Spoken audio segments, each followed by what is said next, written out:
Welcome to the Release 2 Sprint 5 Enhancements overview. We'll be reviewing 4 out of 6 enhancements in this video. Be on the lookout for the Ohio Buys newsletter, which contains details on all of Sprint 5's enhancements. The MBE slider on the line item level of a purchase requisition will now be a single selector field. Within the line item details of a purchase requisition, you will no longer see the MBE slider, but instead you will see a single selector field with a value of an M, E, or N to represent MBE, Edge, or None. Please note that only one option can be selected. As a requester or requisitioner, you will be responsible for selecting a value within this field, if the contract does not already have a designation. If the contract does have a designation, then that value will default onto the line item level and you will not be able to edit the field. If MBE set-aside is selected during a sourcing event or a quick quote, then the line item will default to M for MBE and you will not be able to edit the field.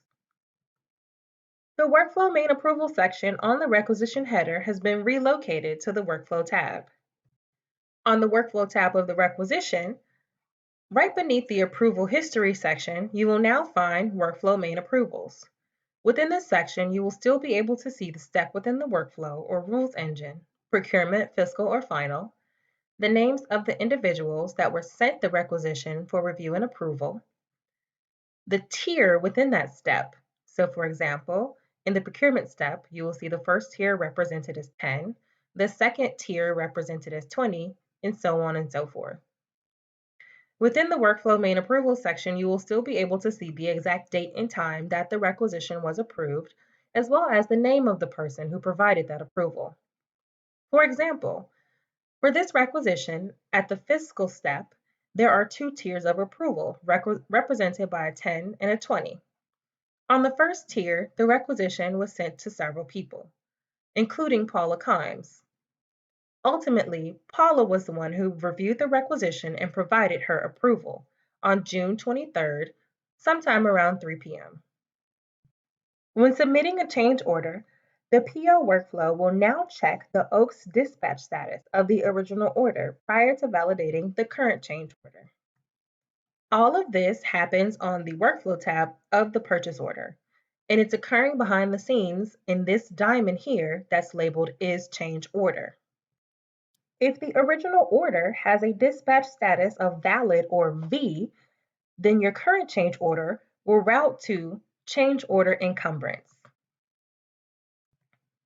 If the original order does not have a status of V for valid or does not have a status at all, your current change order will route to PO create encumbrance.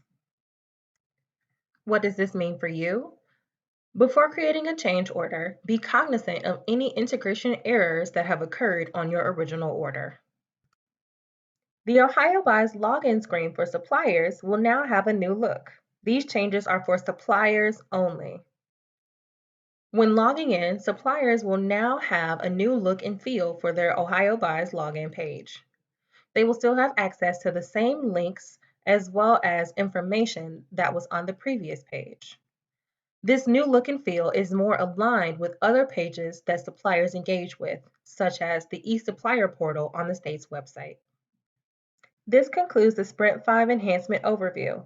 Your job aids and learner guides have been updated to reflect the changes you've seen here today. However, if you have questions, please reach out to Ohio Shared Services.